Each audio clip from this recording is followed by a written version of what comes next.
Come on. Well, hey, everybody, and welcome to another live episode of The Grid. My name is Scott Kelby. We have a very, very special guest with us today. It is pro retoucher, awesome person, and the Shark Pixel herself, Kristina Sherk. Welcome to the show. Thank you. Thanks so much for having me. This is awesome. You know, I'm just so happy to be here. We were just talking before we went on the air, and Juan, our floor director, was kind of saying, "Can you move the shark fin?" Oh over yeah. a I little needed bit?" to adjust my my fin. That's here. something we've never had to do before. I've never heard Juan said, "Can you please move your shark fin a little to the left?" Yeah. All right. So Johan says, "Start mumbling the Jaws theme."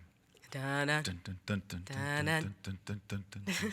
Okay, so we're going to kind of get to it here. A couple things. So we had a great thing today. So for Kelby One members, we did a special webcast with Kristy, and we talked about a lot. We really talked about a lot of things about the bigger picture of retouching. Yeah. We had two high-end retoucher colleagues of hers that Skyped into the show. And it was really sweet. And we had a ton of people in the chat, and we had great questions. We did like an hour and 15 minutes and went by like that. Yeah. So thanks to all the Kelby One members who joined us for that private members only webcast. Fran Hughes says, "Girl retouchers gotta stick together." Yeah, I love that. There you go. Absolutely. Couldn't agree more. So let's get to it. So we have some images. I think we should look at some. And we're going to start right here. Now, these are blind critiques, so we haven't asked anybody's name. Yep. We don't really know their names. We're not going to look at their names or call their names. If you put a watermark on your images, of course, we'll know who they were. But we're going to look at the images. I'm going to take you through three of them. You'll see them on the big screen over there. Okay. And then we'll look through them. I'll go through all three first, and then we'll kind of break them down one by one. And so the thing that I've talked to Kristy about before. Hold on. Juan has come back from behind the camera and is standing dangerously near the set. Juan does not come into this zone unless something is wrong. Are you going to say something like, "You're not on video control room 2? I knew it. You know what it is? If you see Juan come from behind the cameras, there's like a whole wall you can't see here, but there's like a wall back there. If Juan comes out, something's wrong. You guys are just on another level, man. Telepathic. Right. So I was talking to Kristy before we went on the air, and I said, there's only one thing that's important about this, and that is that you tell the truth. When people send in critiques, the most important thing that we can do for them is not to be mean. That's not the goal. It's to be honest. Mm-hmm. Because a lot of people won't go, and then you basically send everybody off feeling good and nobody gets a lick better. It's important for the person who's critiquing it, but it's also almost more important for everybody else watching.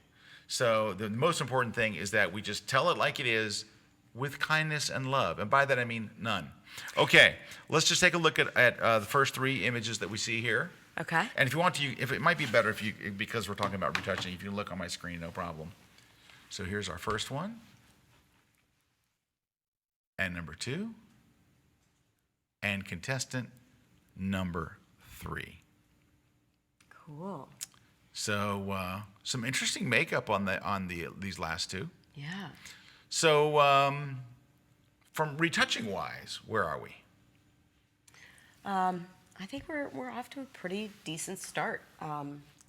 It's always kind of tough when you're trying to figure out, when you're looking at like a print resolution image on screen resolution, and it's completely zoomed out. It's sometimes it's a little bit tough to see. There we go. Yes.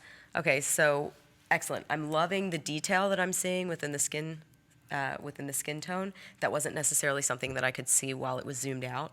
I think the dodging and burning that was done looks really, really nice. So there's a little bit of a color variation and difference right around the upper lip area that I might even out into the rest of the skin tone to make it just a little bit more cohesive. But I think the dodging and the burning, so the highlights and the shadows are really all done pretty well. Let's see. I've said some good positive things. Do I have any negative things? How about this line going right across here? Uh-huh. It's more, you can see it more pronounced Yep. there on that screen. Yep. It looks like some color variations. Yeah, so I feel like this photographer, and please forgive me if I'm wrong, but they've really got like the first 75% of the dodge and burn down really well. And then and this happened to me, I went through this transition as well. You know, you've got the dodge and burn in terms of tonality down, and you've totally grasped it as a concept, but then you have to start training your eye on color differences and color variations. Maybe that's something going on with like a feathered mask over the hair. I'm not necessarily sure, but I can definitely see the yellow. Yeah, you can see some yellow down here Yeah, I'm wondering if that was added in post-production. Let's, can we zoom into this corner here?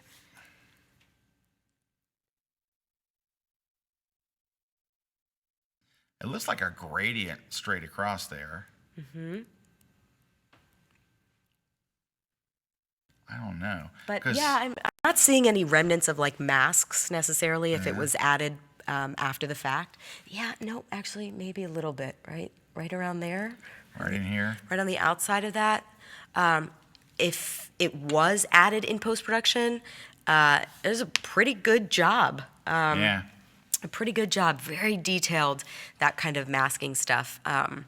And masking hair is one of the lessons that I did do in my new class, so maybe check that out. But overall, I think that this is really on the right track. I know that the only people in the world that actually care about what I'm about to talk about are photographers. What do you think about these catch lights? Yeah, it's an interesting choice. So from a retoucher's perspective, it's not necessarily our wheelhouse per se. So Wow, that was really diplomatic.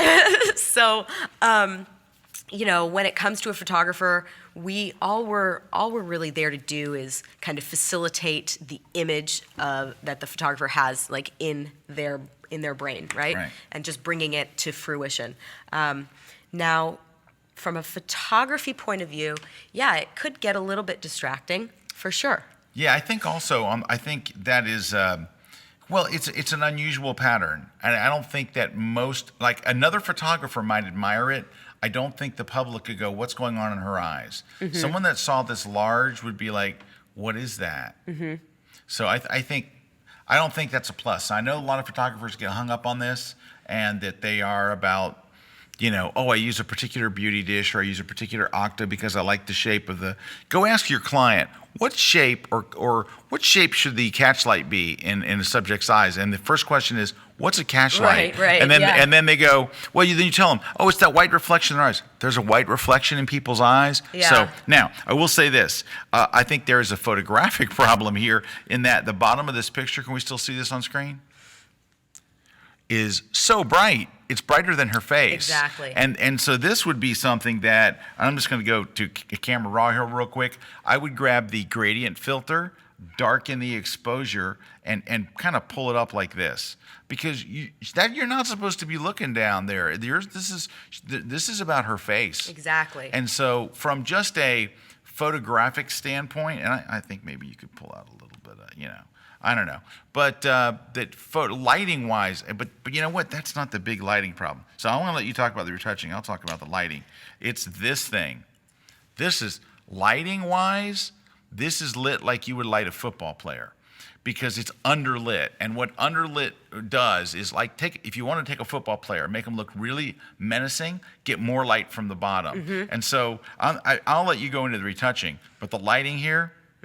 It's messed up. Well, it's definitely, I like to call it villain lighting, right? It's like villain lighting. Anytime in a Disney movie where you see somebody lit from the bottom, it's definitely gives a bit of an ominous feeling about the image.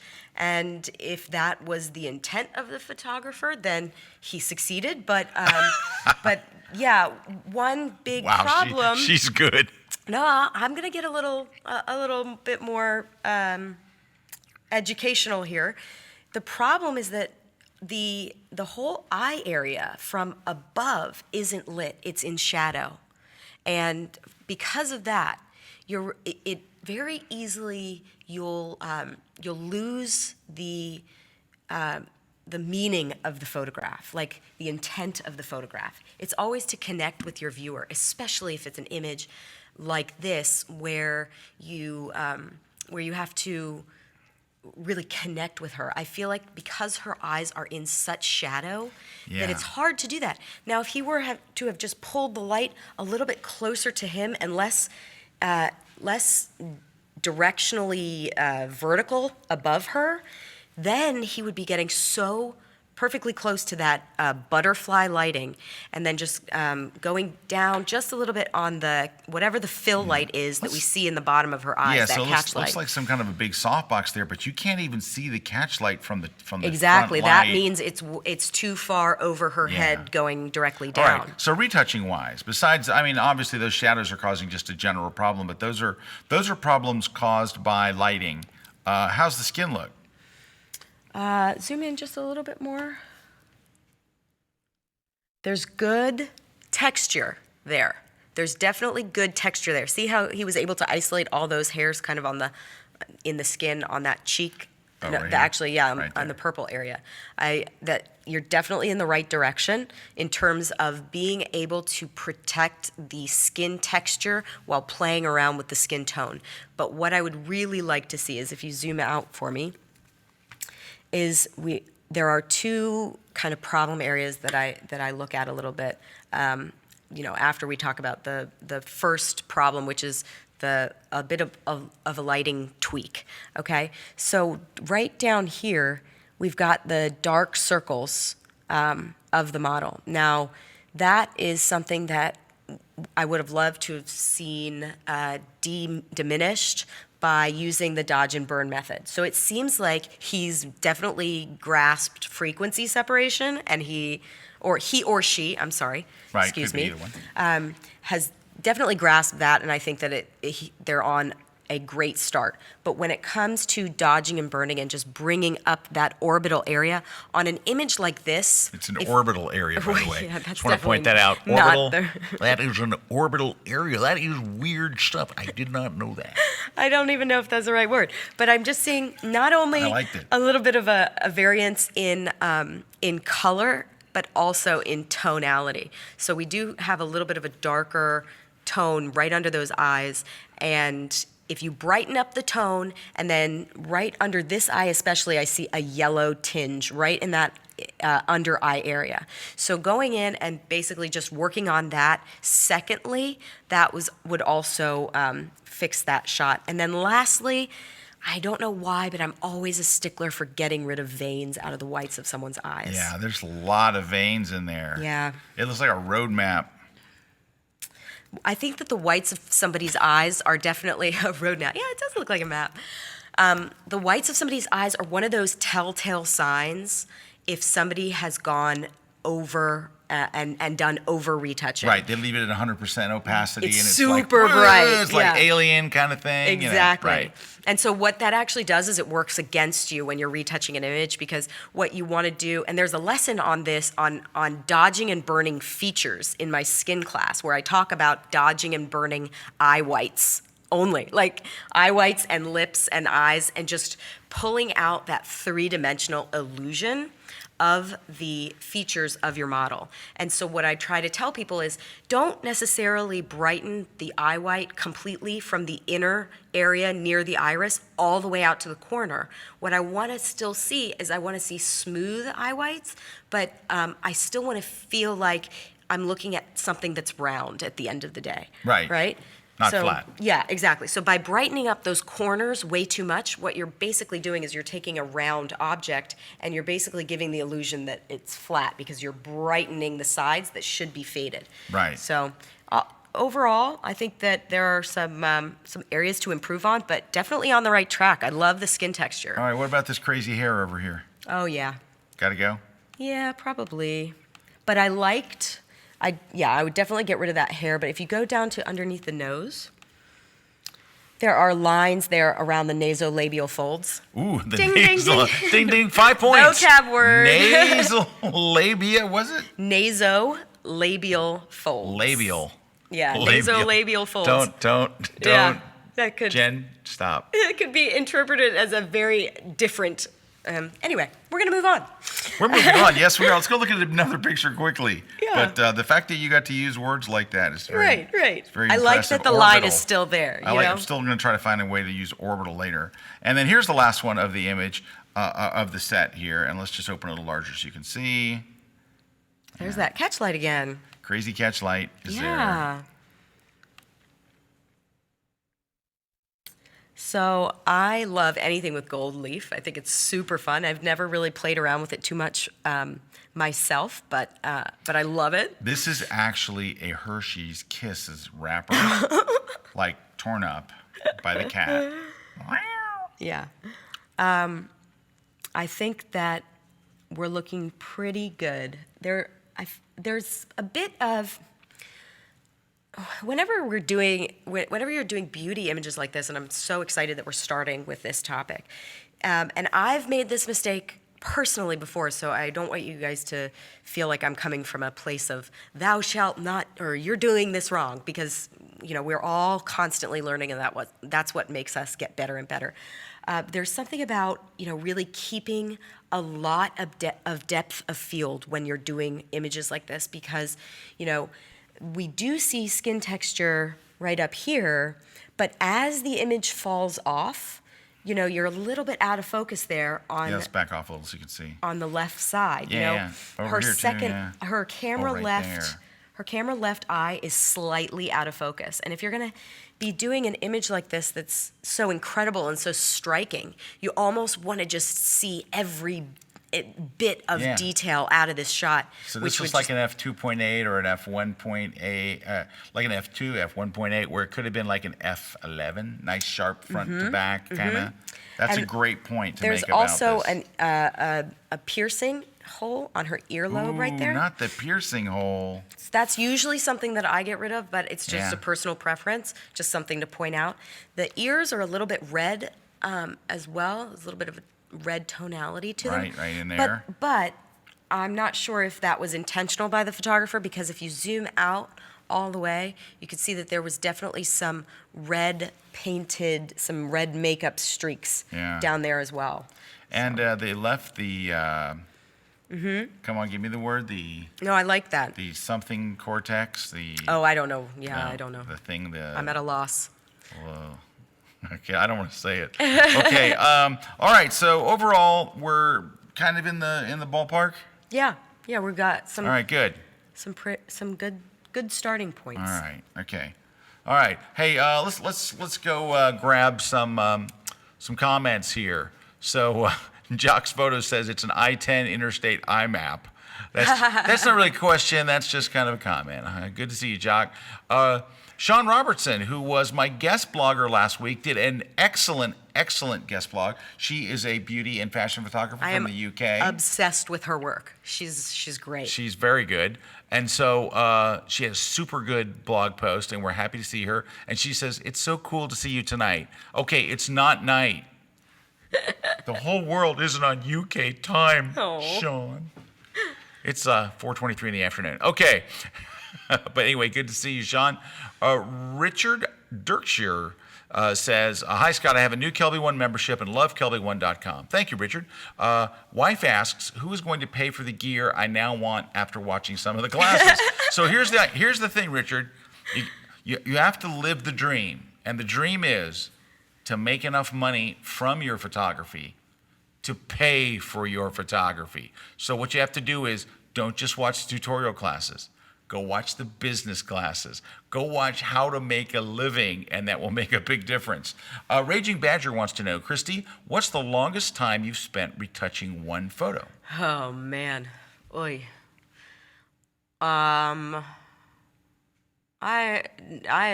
taken quite a bit of time on some images. I want to say 6 to 7 hours, and that's just a guess.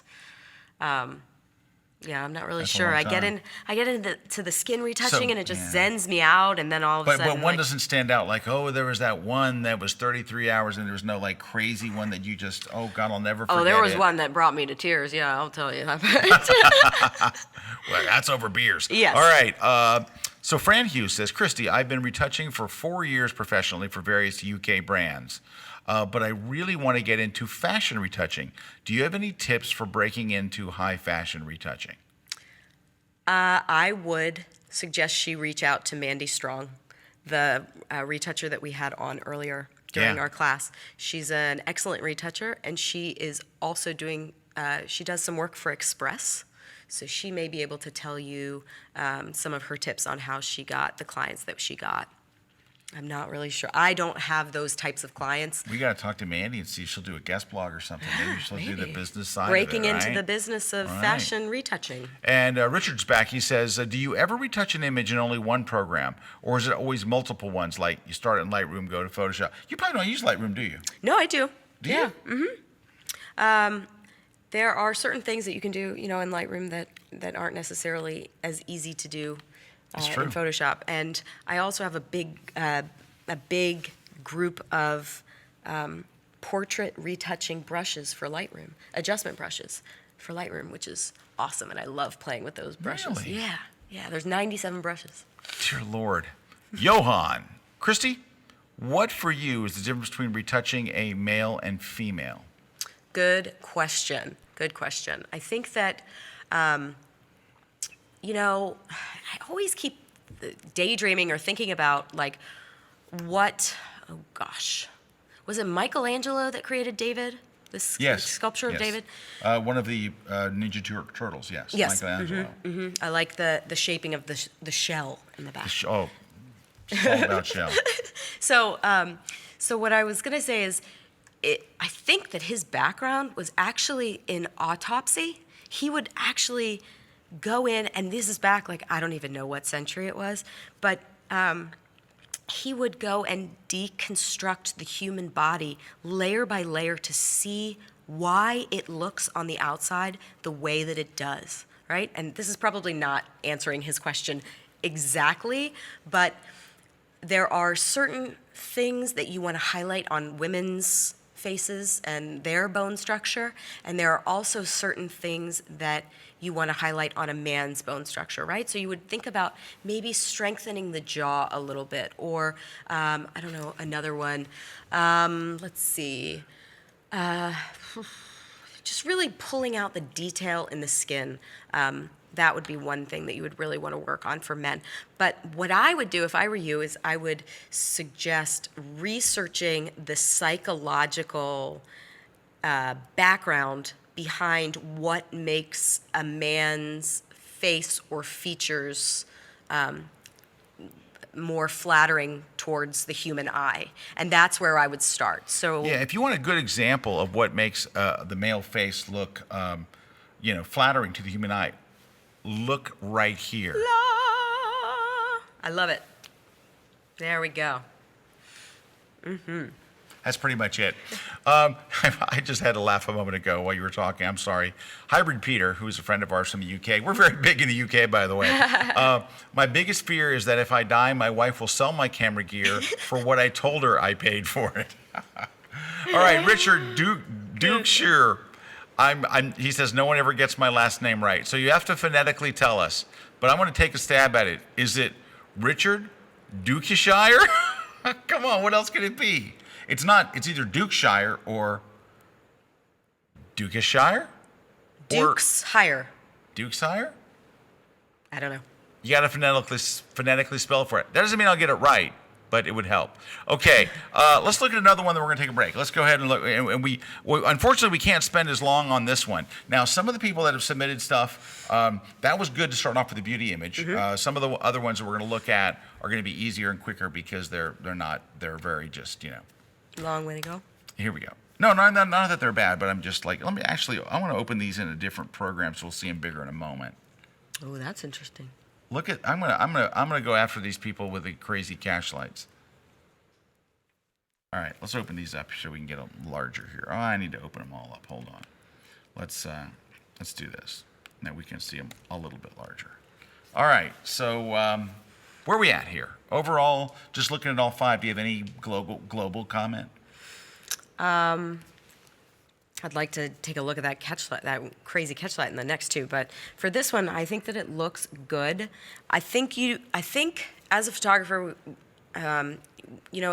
it's a good rule of thumb to basically do a little bit of research on output methods and basically how you view images on your screen as opposed to when they print. We're looking at this image at Well, here's 100% right there. okay. That's full size. All right, so maybe that's why I was saying that, because I thought we were very, very zoomed out of this image. Because if we were, so I'll give you a hypothetical. If we were all the way zoomed out of this image and it had that much detail, when it printed, I feel like it would probably go way over detailed with that skin. Right. Okay? But since we're at 100%, that's not an issue for this image. I like the fact that there were a few wrinkles left underneath the eye. I think that that's important, especially when you're photographing a more mature individual. Mature. It's very striking. I think that they're definitely on the right track. I like the primary light, and this is a great example of the right ratio between upper light and fill light in the bottom. Yeah, Okay? it's nicely done. Yeah. Right, let's go in for the crazy. Here we Okay. go. What is going on? Those are gotta be. What are those, Jerry? Ice lights? Ice lights? Got to be ice lights or something. That's crazy. She's an alien. If I saw that and I was in the television show Walking Dead, I would think this is a walker.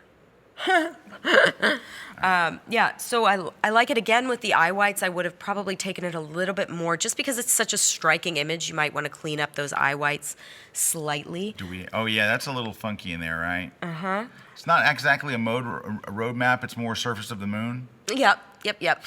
And it's out of focus over here. Yep, out of focus over there, which that's, you But know. this is more, I think, this is not Yeah. really a beauty No, shot, is exactly. it? It's just kind of a portrait.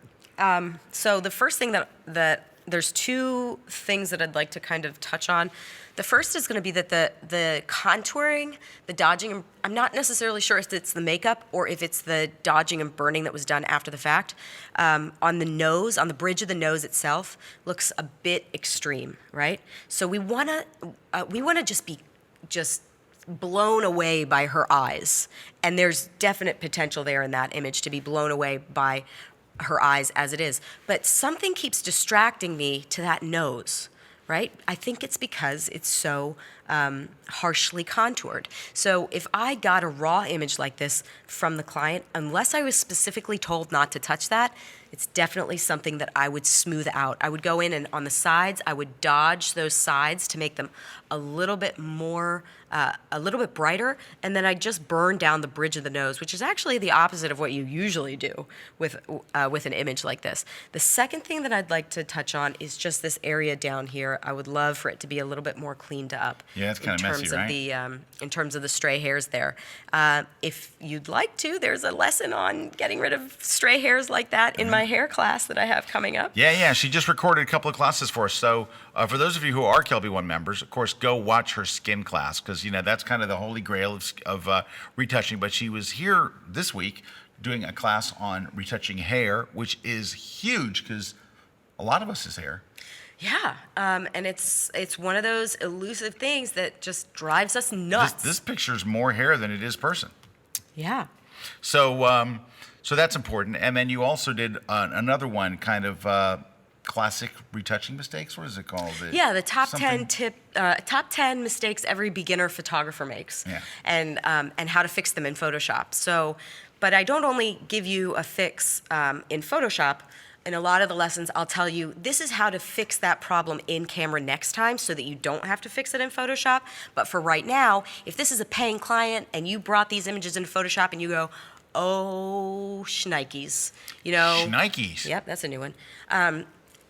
Like they're all just a little bit motion blurred, or, oh my goodness, I shot the portraits of the bride overexposed to the point where I lost skin detail in a certain area. Some of those kinds of things. Some of them are a You little... see that stuff a lot, though. Yeah. I mean, there was one image from a photographer. I got a call from a photographer. Sorry, this is a little bit of a tangent. Wait a minute. Tangent. Fin's coming off. I know. This is serious. This is serious. All right, go one up. Okay. The fin's off. Look So- over to the other camera when because this you're gonna go all crazy here. Okay. What I was doing, I got a call from a photographer that basically said the officiant of my wedding stepped right in front of the bride and groom right before the final kiss. And her camera refocused on where the officiant was. And it was about 3 feet closer focused than where the couple actually was. And she was like, I don't have a single shot from this wedding of the bride and groom's final kiss, like their Oh, first kiss as no. man and wife. So for that retouch, I took about 7 different images of the bride and groom together, different poses, everything like that. And I composited them together, and I somehow created an image that was sharp of the bride and groom kissing. I mean, there was one that it was a couple portrait of them Wow. out in the woods. There was one where I needed his arm from this image, and it all has to do with the lighting, you know? As soon as the lighting changes, I'm out of luck, right? Right. And that was a very interesting experience and project and test for me as a photographer to be like, well, you know, is this even possible? You know, but we got one that worked, so, you know, we were able to make it work. There you go. That's when retouchers are worth their weight in gold. It's like when you can create, because that's one with a wedding where they go, you didn't get Yeah. yeah. Well, it wasn't my fault. The officiant stepped front. All right, Stephanie asks, I have a question. Sorry if it's already been asked. I just got here. How much do you rely on good makeup? And I mean, obviously, anytime you get a makeup artist on the set, they do the first level of retouching for you. Yes, agreed. It's not necessarily that important for the type of work that I like to do, because I like to even go in and like create makeup from scratch. Like there are a lot of photos on my Instagram feed where basically there was no eyeshadow and I added a bunch of different colors of eyeshadow, like rainbows, and then I turned the lips rainbow colored, or you know, whatever. Right. But it's always great to have a makeup artist on set if you can afford one. I think that they're instrumental in creating a really good shot. But there's no way for you to really rely on it because customers give you, like photographers go, here's the shot and here's how I want it retouched. Mm-hmm. You can't go, hey, go reshoot that and put on some makeup so I don't have to, you know. No, exactly. Yeah, you kind of get what you get. Yeah. Let's look at a couple more images here because we're like we're spending a lot of time on these first two. So let's look at this image. So I'm going to try to zoom in a little. These are low resolutions. No one's sending us high res stuff, but kind of give you an idea there. So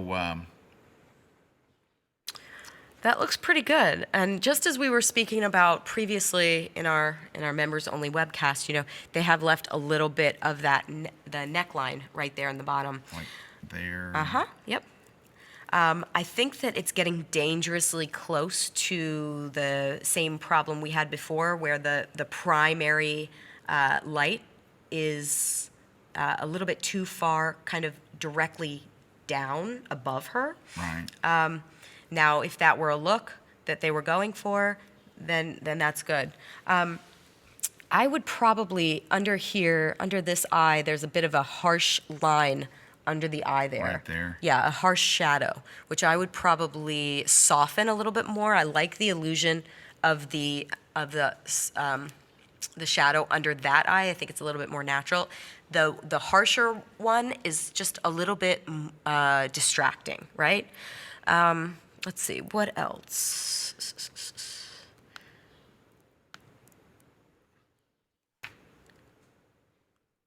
I'm not necessarily sure if I would have kept the bracelet. It just, for some reason, detracts my eye from the shot. The Hey, hand. might be time to clean your sensor. Yeah, exactly. Yep, that's for Yeah. sure. Hey, let's go to the sensor cleany thing. Hey, that's a tip that I learned from you of using the curves layer and You creating don't have an to do S. it anymore. Now you got visualized spots. Oh, geez. Look at that. Hey, Clean your sensor. But if you don't clean your sensor, right, you can do this. Yeah, and then you see all of them right there. Right there, and you can clean them while you're there. But I might give that a look. Let's back off. I So think you the hand might be a little bit over sharpened as well. Ooh, let's look at that. Let's look at that hand. And it's really Yeah. tough when it's such a small image. You know, we are zoomed in Yeah. at 400%. So But I agree. It just looks a bit over sharpened, and it also looks kind of out of character with his super soft face. Yeah. And then the hands kind of sharp. But And what I do like is the command of lighting, and I'm not sure if that was necessarily done in post-production or in the actual shot, but I like that the hot spot of the image, even though she's wearing a bright white shirt, you go directly to her face. Yeah.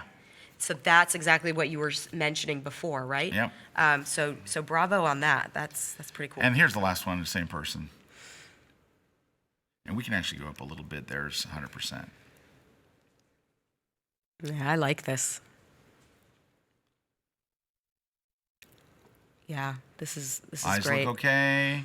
I think so. They're a little bit. A little bit of shadowing under here. I'm not sure if that was makeup or. Yeah. Yeah, it's always kind of tough to tell, but the bottom of the irises might be just slightly too bright. Too bright, yeah. Yeah, a little bit overdone. I would just, and these are teensy weensy little tips. Yeah. Overall, pretty good? Overall, yeah. All right, let's roll on then, because if not, we're not going to get to see a whole Yeah. bunch of images, because we're like, but this Oh, is good gosh. stuff. It's good stuff. So Maybe we just pick one from each? So some people did some before and afters.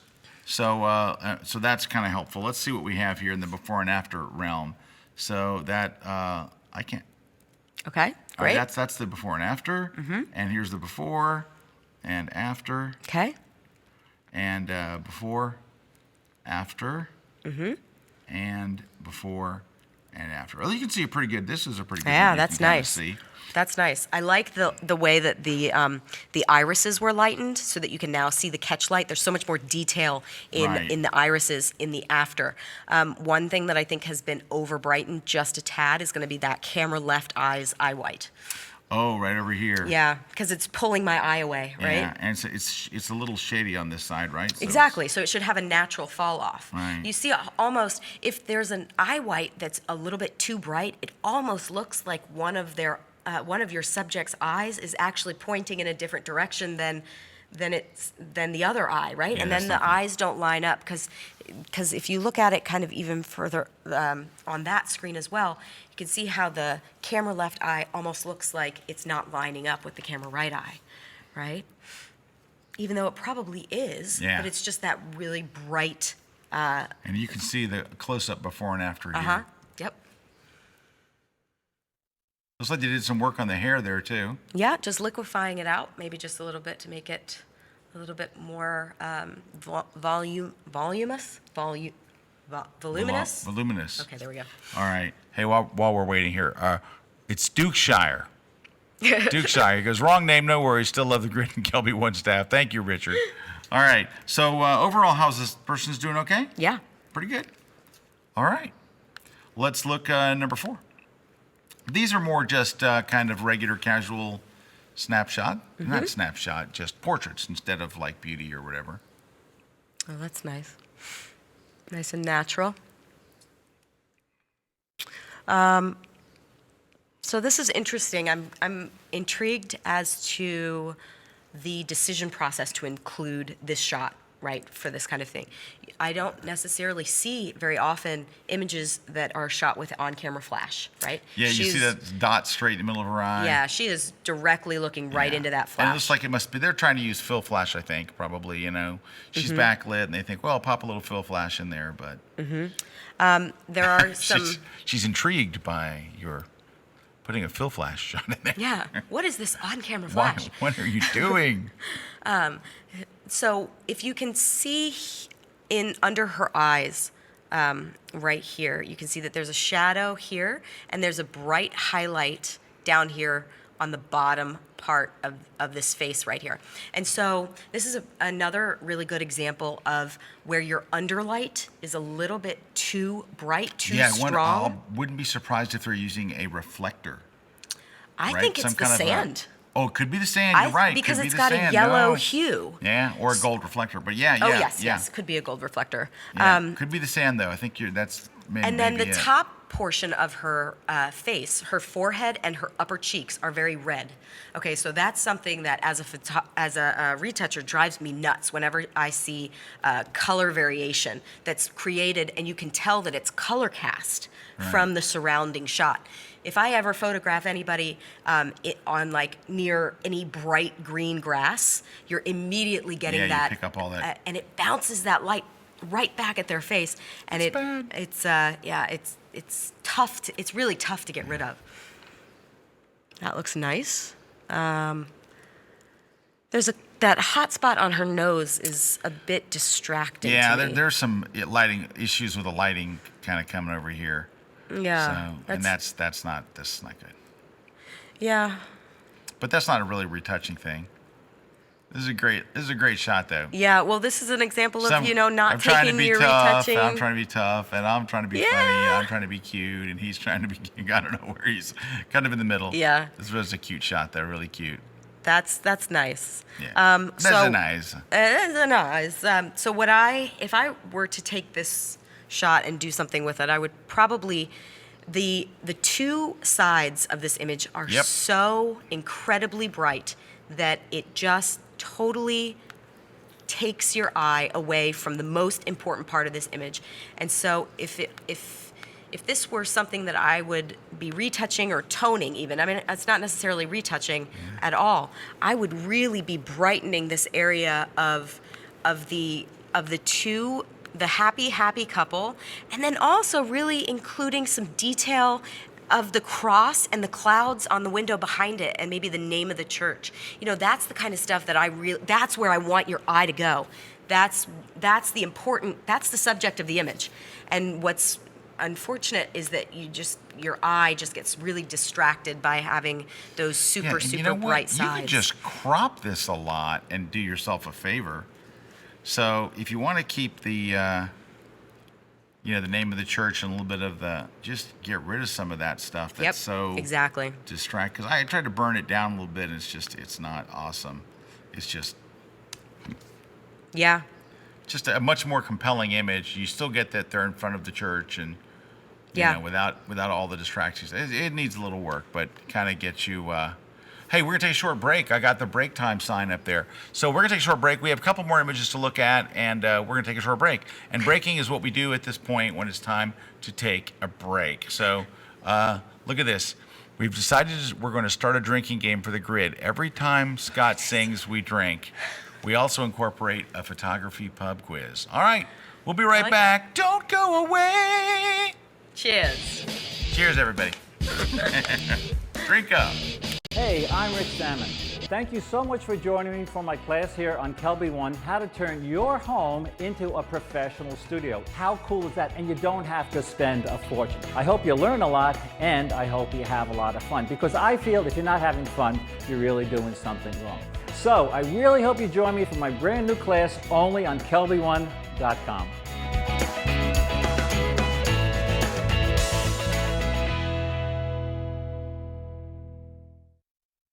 Hi, I'm Larry Becker, and I have a brand new class on Kelby One, and it's all about saving my friend photographers all kinds of money.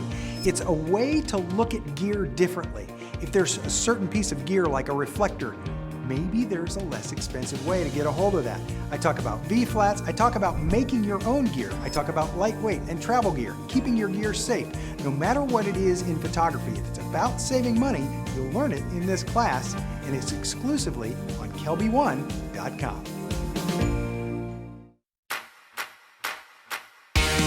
Where can you get the world's best photography, Photoshop, and Lightroom training? Where can you get personal attention and unlimited access to the world's top instructors? Where can you get hands-on live shoots and workshops? Where can you get 3 non-stop days of networking and Vegas excitement? Photoshop World in Vegas. Photoshop World. Sign up today.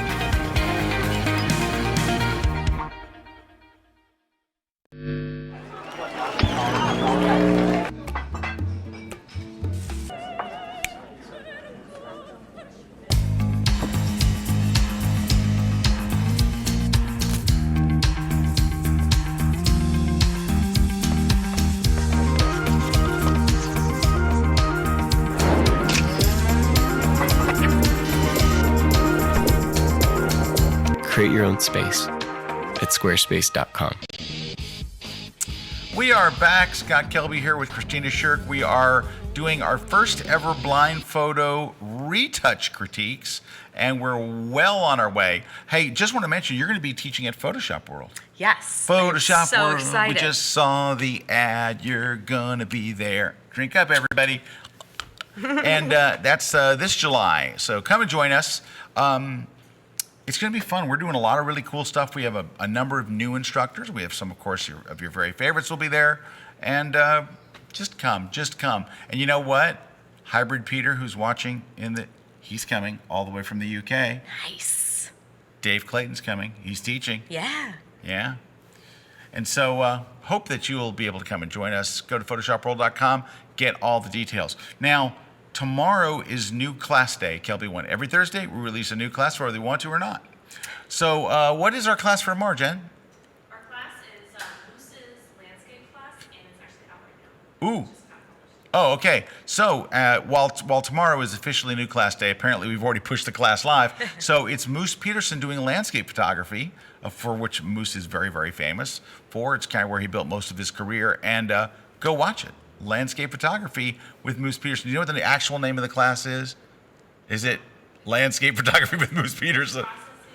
Post-processing landscape photography with Moose Ooh, Peterson. that's exciting. M to the oos. All right, so anyway, go check it out. Moose is awesome. He is awesomeness wrapped in a big, awesome package. So go please check out his class and blah, blah, blah. Okay, so let's go. Oh, let's look at some images. Here we go. Let's go. Here we go. Let me start with this one. Here we go. 1 second, please. Don't move, don't breathe, don't make a sound. I want to go this way. Here we go. So let's do the before and afters. I went the wrong way. All right. So this is the before picture, and this is the after. Okay. One more time. Okay, I'm sorry. Before, after. All right. I'd love So to. it looks like they had the white balance set to something Sure, funky, sure. fluorescent or something crazy. But thankfully, if you're shooting in RAW format, you're not. That's definitely salvageable. Yep. But what I am seeing a little bit of is a really clipped black in a bunch of different areas of the image, especially around her camera right cheek and back into her hairline here. I'm seeing a lot of blocked up blacks here where there's not going to be any information. I think that going with a high key look is definitely acceptable as a photographer, but if you're going to choose to do that and you're going to choose to create images with that kind of super contrasty look, you really want to make sure that you protect your dark tones against getting so black that there's no information in them, right? All right. And this is before and after. Okay. Before and after. Again, this is, they're hoping for that high key look. I think overall I like this one a little bit more than the other one. I do too. This is actually kind of a cool image. Yeah. It just bounces your eye around some really interesting places on her face, right? One of the, I would just tone down the shoulder right there, the hot spot on the shoulder. Right here? Right there, just that whole thing, because really what you want to do is guide that viewer's eye up to the right side of her face. Right. That's going to be where you really want the detail. That's where you want your eye to go. Christy, don't put your cursor up her nose. What? Chris, stop that. That's disrespectful. All right. I tried to stop her, Jen. She just went for it. Yeah, sometimes. All right. So here's before and here's after. All right. I think that's pretty cool stylizing. I do. I can't speak to the retouching, but as far as like the stylizing goes, I think it's kind of cool, kind of a noir, like a right noir. Film noir. I used the French word. I like the creative choice to brighten the brim. In most of the shots, I would say no, absolutely Right. not. But because the eyes are hidden and the brim is an actual part of the shot, I think that this actually lends itself well to brightening the rim. Cool. Well, we saw this one before, and let's just take a look at one last one. Let's look at this guy here. So here's the before. Actually, there's the before, and you can see it looks mostly like a white balance problem again, because the background that he's on looks brown. Right, the background looks brownish. It's probably a gray background. Okay. Could be a brown background, but usually you see people shooting fashion on gray, and not that you couldn't shoot it on brown, but it's not done like a ton. Just looks like a desaturation. Well, but I see a little bit of dodge and burn on his muscles there, and not. You think that's the after? It's Well, 'cause really that's- hard for me to tell. That's a very desaturated look there to go to this, to add in that. But that could be the before, and that's the. I would suggest this photographer. Wait, you know what? I think this is the after, because look at the logo change. So this one's got like a handwritten thing in it, but that one's got like a logo. Huh. So maybe this is Different the finished images one. or different logos. Let's different look watermarks. for a blemish or something to go away. Yes, that's the finished Okay. one. Look right above his eye. Right. So he's got a thing here. Look. Yep. That's the before. I thought it was the other way. I thought it was the person was desaturating the skin, but they're not. They're. If you go through the time needed to take away blemishes like that, I would definitely get rid of this line right here. I would try and soften that a little bit so that it's not as distracting. This line right here. Yeah. Maybe some dodge and burn. Little dodging. Little dodge and burning. Little Dodging and dodging. burning. Little burning. I mean, they obviously know how to dodge and burn because they've done that to the torso of the model. But I'd like to see it just a little bit more, focusing a little bit more on the face. Maybe brightening the face just a tad. The other thing, I would probably try and get rid of some of those wrinkles out of the shirt. So over here and stuff? Mm-hmm. Oh, especially Yeah, right there. there. Right there. Oh, yeah. Okay. All right. Well, pretty good. That's good. Can I just make one last Of course. suggestion for that photographer? Maybe Googling or doing some research on screen calibration.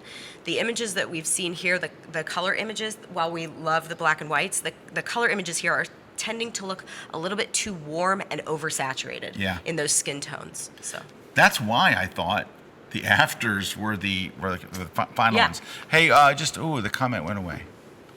All right. Well, there was a comment there, and it was a good one, and it went away. Okay. Looks like the shadow in his abs could be lessened. No. Can I tell you something? As a man, we never, ever lessen. I draw them in with a pen. I take like a big marker, Sharpie, put them right in there. All right. So let's look at a couple more quick here. We don't have a lot of time. Let's hold on. Let's see where there's a couple more I want you to see before we take out of here. Let me look. Let's go through these. These are kind of. I got to open up in the camera raw so we can get a decent size. okay. So we have to have a come to Jesus conversation. We have to have a talk. Unfortunately, I'm losing not only all of her skin detail, but if you look right up here within the hair, you're also blurring the hair on top of that, which could be because of problems with masking, where the color of the hair is just a tad bit too close to skin color. Maybe they just ran a plug-in on the whole thing. They could have been a little you bit opened messy up a with the skin- mask. Well, maybe there's no mask. Oh, right. They opened a plug-in, ran it, and because that's what it looks like to me. Like I opened a plug-in, I hit OK. Yeah, I'm And seeing then no put a detail in that hole skin. in the eyes. Oh. What? Where? You know how you knock out of a mask, they just do the eyes. Like the eyes don't look too soft, but everything else looks soft. Yes. Yeah. There's a I'd like to see a more cohesive skin tone between her face and the shoulder and the hand behind her, because the face looks much more red. Yeah. And yeah, it's such a shame, because there's no sharpness anywhere on her face other than her eyes. My eye goes to her part right there because that's the sharpest thing other than her eyes. Do you darken the part? Sometimes if it's distracting. If it's distracting, I'll go in there and just say, that's got to go. Just to bring it back a little bit. But if this skin texture or the sharpness were there on the skin, you wouldn't even be looking I wouldn't up there. be looking at right, the part. Yeah, right? We got carried away. Okay, let me open up another image. And so let's go to one of these. This one's got such a bad lighting problem. This one's got a lighting problem galore. So you're shooting in dappled light. You're really not. You try not to do that. Now I know that you've probably seen some photographer who did it brilliantly one day. But you're not that photographer. Whoever did it really awesome. So just as a general rule, because it does stuff like this, it kind of lights little parts of her face and different parts, and it's not good. There's a lesson in my new top 10 mistakes every beginner photographer makes class that is all about having problems with evening tone of light on faces. Yeah. And I create this action where I isolate the highlights and I darken the highlights, and then I isolate the midtones or the shadow areas on the face, and I brighten the shadow areas, giving a more cohesive look. And then I turn that into an action so that you can easily just run it on your images. So when that class comes out, that might be something you want to consider watching.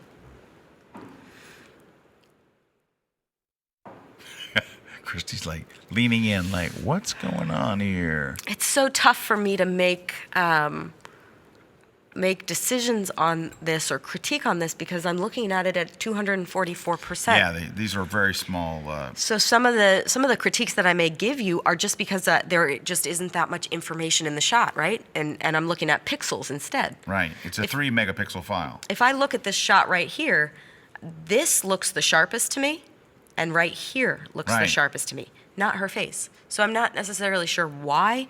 Maybe if there was a focus issue, but it just seems like Your camera focused on what's closest to the camera, not her face. Yeah, like her Right. décolleté right here looks Ooh, even her sharper. décolleté. That is a word I don't think I've ever used in my entire life. Really? Past the décolleté. The Past the décolleté? What?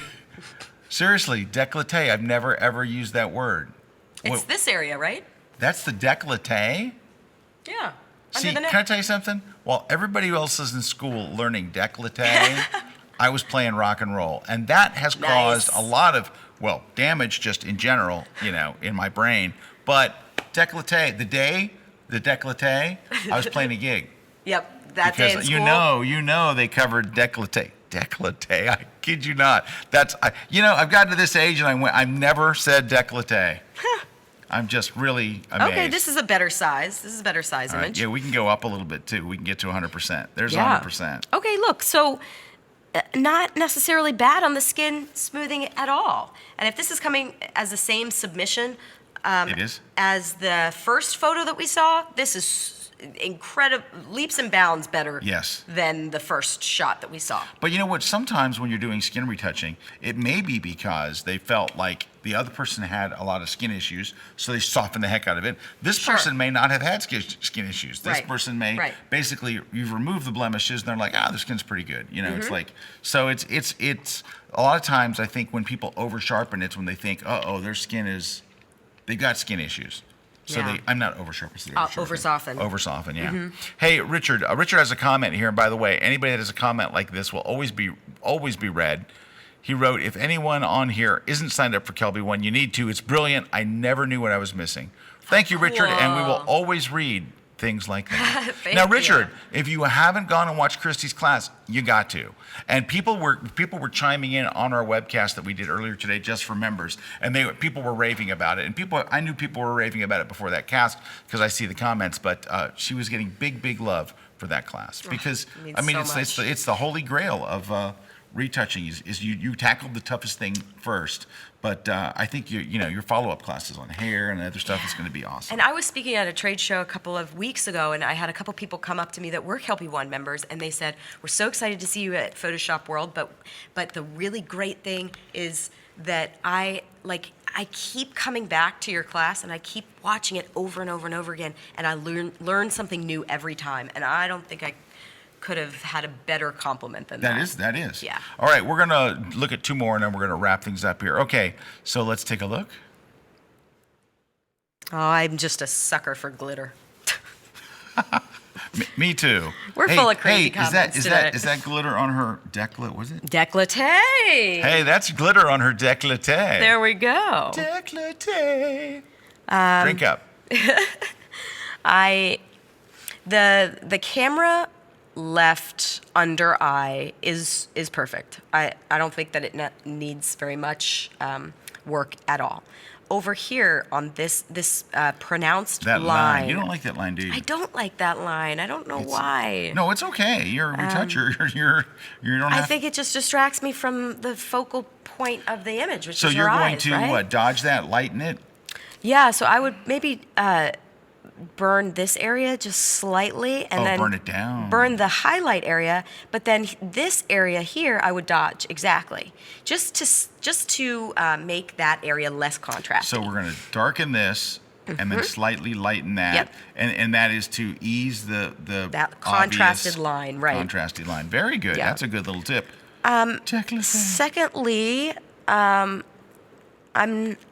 like the way the light is. I think that maybe darkening that ear that's lit might Lit be a good ears idea. aren't awesome, right? And then also this hand and this shoulder right here, because we'll go back to that point over and over again of you as the photographer or as the retoucher, you are in control of pointing the viewer's eye towards what is the focal point or the subject matter of the shot. And so one thing, an amazing wedding photographer that I worked for doing wedding retouching for years taught me, his name's Greg Gibson, he's great.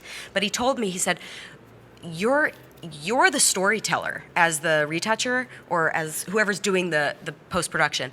And you're responsible for hand-holding the viewer's eye to the focal point of the image. So what he told me to do is he told me to take every image that I have a problem with and to actually flip it upside down. And then what you do is you close your eyes, and then once you've kind of gotten rid of the mental image of that shot, you open your eyes and you look again and you look for the brightest part of the image because that's where your eye's gonna go. Right there. So yeah, exactly. And so what I guess that's the training behind That's a good that trick. is to basically say, what do I want my client to see, and how do I facilitate that happening in the shots that I have, you know? Hey, can we use that? Can we go, hey, you want to find the brightest part? You need to shirk it. And then you flip it up and you go, okay, when you shirk it, you can see that the brightest part is, and now by the way, I went in there and already darkened that. Yeah, there we go. If you look at it like that, all of a sudden your preconceived notions of a face go away. So you don't look Right. at the face first. All you're looking at now is abstract shapes, and you can see how much brighter that area of the hand and the shoulder is and why it's pulling the viewer's eye away from that area. Hey, by the way, Kathy Bateson signed up. She said, I signed up and have watched her class. Brilliant. Aw, There that's you so go. nice. Kathy, so sweet. Okay. I'm so pleased people are grasping it. It's such a crazy concept also to try and grasp, you know? Well, that's kind of that's why I wanted to do that members only webcast today, was to kind of talk about some of those things, because it's retouching. It's an art and it's a craft, and it's not like I was talking about today. I said, you can learn Photoshop, but this is a craft unto itself. Anybody can learn Photoshop, that's what we do. But getting to that point, having the patience, the artistic eye, you're an artist working with another artist. So the photographer takes the photo, you step in, it's a collaboration, and it's not an easy one. Taking the photo is pretty quick, thousandth of a second, 1200th of a second, Yeah. and the retouch can be hours, and it takes a a particular very type valid, of yeah. person. All right, let's take just a couple more. And we're gonna have to roll out of here. This is a great example of basically just what we were talking about, training that viewer's eye to go right to that face. The shoulder and collarbone here on the camera right side, just a little bit too bright. Right there? Yep. And so, yeah, I would darken that, which immediately makes you look right at that face, right? I'm not sure if it was a creative choice to give a little bit of a, well, it doesn't look like that here. There's a little bit of a color balance difference that I see from the first light and from the fill light. Over here, it see looks. how it's It kinda looks green? I was gonna say it looks a tad green. Yes. So we can counteract that, right? Go over to the adjustment brush, move away from green. Exactly. And we can maybe get rid of that little green color cast. Yep, exactly. So immediately it just looks more cohesive as an image, right? Right. Very Yeah. much so. I like that. And there's just a green color cast overall. I think. All of the shadows think have a yeah. green color cast to So them. now that could be that they've done a split toning effect to this and put Sure. green in the Yes, shadows. that could be. Could be, but green is not awesome. Okay. Oh, there it is. Décolletage is the upper part of a woman's chest. Okay, I pronounced it wrong. Oh, Décollette is the neckline of the garment itself. okay. So décolletage. Décolletage, not décolleté. Did I say décolleté? I don't know. Décolletage. Décolletage. Tage. I just like you. I just want to say that because it makes me sound smart. When you're Right. retouching her décolletage. And it's another French word that you learned. I love that. It's exciting. All right, and the rest are pretty good here. Look at how do we like this one? Oh, as a retoucher, I like it. No, I do. I have an issue with the crop. The crop seems a little too Oh, yes, low. yes. Seems a little too low up on the top. But I think actually as far as like the skin goes and Yep. everything else, I think it looks pretty good. There's just that one line right there through the cheek on the camera left side that I would get rid of. Are you talking about this line right Yes. here? Oh, doesn't like that. Now, how do you feel about the hot spot right there? It doesn't bother me. Doesn't bother you? Hot spot doesn't bother you? No, because the eyes are so detailed and sharp, and I just go right to the eyes. All right. Last one. Let me find one. Hold on. Cancel our changes. Yes, cancel them. Well, we've had some people doing pretty good today, right? I think. Let me see. That was not the one I wanted to look at. Hang on a second. I'm going to look at a few more. And it's always tough, to look at images and give a retouching critique when we haven't necessarily seen them before, right? I feel like it gives us a lot more information about the techniques that were used when we do have the before image to look at. But I know that it's not necessarily something that a lot of photographers want to give up, right? They don't want to necessarily highlight that before image. If on sharkpixel.com, there are the befores. So. All right, so here's the before. We only have one image to look at, so I thought, that'd be pretty easy. Maybe we could sneak in two here. So there's the before, and then here's the after. Oh, sorry. I was laughing at something else. I wasn't laughing at your retouching, I promise. Before and after. Please note the silence on the set. I like the color toning that was done. I think that the blue works, right? Especially down on his tattoos. That's pronounced tattoo. Tattoo is how that's pronounced. Thank you. Yeah, so it looks like I couldn't get it out because Jen started laughing over there. I think that they definitely added a lot of contrast. This is another image that I would take a look at what your clipping is. I would take a look at your histogram and make sure that your image isn't too far skewed to the left, because it looks like there could be a lot of. I think it may be skewed. That wasn't the one I wanted you to see. We gotta go. This is the last one, no matter what. Last one, yes, it's the last one. Oh, and I'm so glad we brought up some images like this, because I think that this photographer is on the right path when it comes to retouching. Now, if he had taken an image like this and then smoothed the heck out of the skin, Right, we'd be like, I think you're going to see that in just a moment. oh, Dang it. No, but you know what? For this kind of skin, where you're trying to bring out the texture, where the Exactly. texture is the star of the show, Exactly. and especially with people who have such character in their face and have lived along, it just looks like the face tells a story. I love this type of processing, Yes. and this works well with the shallow depth of field. A Yep. little hot right there. Yes, yeah, that's the only thing that I would change about this image. Okay, can I say something? Now, I'm working just in camera raw here. That's not an easy thing to fix. Sure. So, what would you do since Well, that's one of my lessons. What would I do? I would suggest people watch lesson number 6 on my beginning mistake photography. the new one you said. Yeah, That's yeah, a tough. Let me tell you why. That's a tough, because here's why, and I'll just give you an example. I'm going to show you guys here in the live audience, is one of the things that's really tough to do, and I'll show you, you'll see it here in camera raw, but that's why I wanted to ask how to do it. When you pull back the highlights, it actually starts to turn gray. Mm-hmm. So, well, that did actually better than I expected, but it's sometimes you lower the exposure or whatever, and it starts to get funky. Sure, and this that's- one actually did better than I was expecting. Yeah.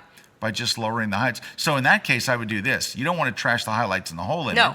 So what we'll do is, let me just get that back to 0.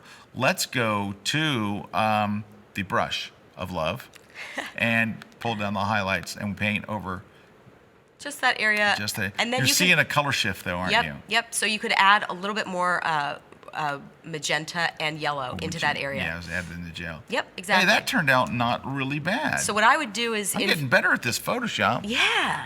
Wow. It's not quite there yet. It's not quite there, so I'll still have to watch your class there, but it's better than it was. Let's take a... Sure. Yeah. Yeah, that's quite a bit better. Because a lot of times when you do this in camera raw, it doesn't lower the exposure. It turns it gray, and it didn't do. You saw we had to go tweak the color, and the color's still not right on the money. Right. So It I might need would a little more yellow. Or I would something. probably do that in Photoshop proper, not necessarily camera raw. Right. And then I would just do a select color range highlights to create the mask. Right. And then I would darken it by putting it just on multiply blend mode.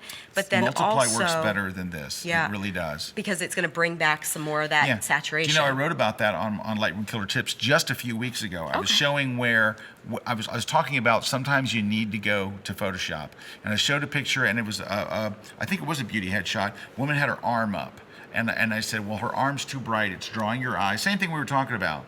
And so, and I would have known immediately if I had shirked it upside down. What? So what? And then I went in Lightroom, and it literally turned gray. It did not get darker. Yeah. So I took it over to Photoshop, literally just duplicated the layer, went to multiply mode, painted it in, and it looked tremendously better. It looked like darker skin, not gray skin. It made a big difference. Now, I have a trick here, Christy, if I may share it with you. I would love to learn from the... May I? Because I Yes. think I can really share some wisdom here that I learned from you earlier in the other webcast. In a color problem like this, the prudent thing to do is to convert it to black and white, and then the color problem is gone. Oh, but this is just as strong of an image in black and white too. It is good in black and white. This is I great. think it may be stronger in black and white. I agree completely because look at how much those eyes pop out in the black that's and white good version. In black and white. Yeah. All right. Well, anyway, I learned that trick from you, so I was setting you up there. Just all right. turn So it black and white. here's another one. Great character in her face and all that. That's kind of a cool shot. Yeah, absolutely. Now, here's where things took a turn for the worse.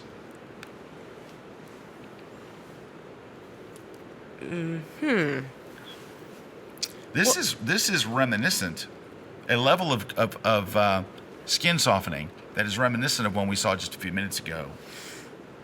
I feel like this image is back focused. I feel like the image is actually right here. That's the sharpest point. That's the sharpest point, and also this lock is the sharpest point. So as soon as you think smooth she's just the skin, out of focus? I mean, you could be right. I'm not debating that, but I don't know. It's hard to tell because so we're in here's at a weird 100%. thing. Here's what I'm going to show you. Her arm over here is sharp. Goes straight across. It's super soft. It's not super soft here. It's super soft here. This looks like dangerous over sharpening.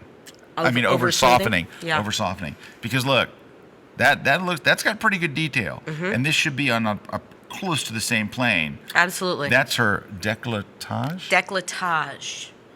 I'm so excited. I'm going to say that word Her correctly décolletage now. is a bit Soft. big soft. The skin tone is The soft. skin tone there. is soft, yeah. And her face is kind of like you were I'm losing nailing her it up eyes. here, nailing it here, Yep. and then, oh, what happened? All right, now let's jump over to the next one. So, unfortunately, let's turn this upside down. Mm-hmm. The brightest part of the photo is right here. Yep. How is that helping us? It's not. And the back of her neck as well. Right there. Exactly. So what if we were to take the adjustment brush, pop it right in here, And there it's done. and then maybe you can just stay right there, or maybe pull that back down just a little bit. Let's add new and see if bring in some of the highlights would help here. Maybe I need to go more on that. Trying to find a way to kind of balance it out a little bit. Mm-hmm. And then, of course, if you went to black and white, it might become. Now the whole thing looks dark in that conversion, Yep. and I probably wouldn't use this to convert. I would go to Silver Effects Pro, but that makes a nice black and white. But I think actually this one might be better in color. Yeah, I agree. And the last one, Cute. I'm not really sure. Yep, there's that line again. she doesn't like that line. No, I She don't. doesn't like this line. Learn from her. And in terms of the retouching, I'm not necessarily seeing very much. Yeah, I'm not sure there is any retouching. Yeah, That's just I so- threw this in at the end. Hey, here's a kid. Yeah. All right. Great picture of the kid. Okay. So that's all we're going to be able to cover for today because we're over by 21 minutes, which is not unusual for us because we're bad at keeping time. So first, where can people go learn more about you? Sure, absolutely. There's a website, sharkpixel.com is going to be the website. And then Instagram? People can also follow me on Instagram. That would be awesome. The gram. It is Shark Pixel for Instagram, though. Yeah. And on Twitter, we're just, and by we're, I mean you, are just Shark Pixel. Shark Pixel. Yep, no underscore. So follow her everywhere. And of course, go watch her class if you can. So Richard was asking, I only have Lightroom, so is her class any good for me? Okay, Richard, here's the thing. So you got to get the photographer's bundle first. You got to get the photographer's bundle. It's like $10 a month. And you get Photoshop and Lightroom. Because here's what happens. Lightroom is incredibly powerful.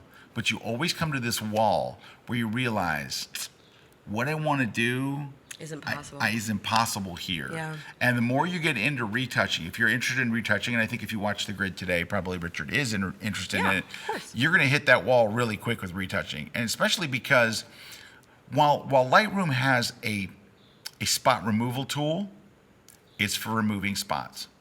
Oh, Jock said, is there a prize? Is there a prize? Are you kidding me? The shark fin. No, I'm kidding. Shark Fin's Gold. We're giving away two books that have a kind of a hook into retouching. This is one of my books called Light It, Shoot It, and Retouch It. Boom. Retouch it. If people are still drinking. Drink up. And we're going to give away this, and we're going to give you a copy of my book, Professional Portrait Retouching Techniques for Photographers. Yeah, that's an So this awesome one. I have that one. is- I've read it. Thank you. So it is for photographers. It is not for like retouchers. But the skin tone's a little off on this. Can I tell you? Is it? I think it's a little too yellow. But I want to blame it on printing, so I will.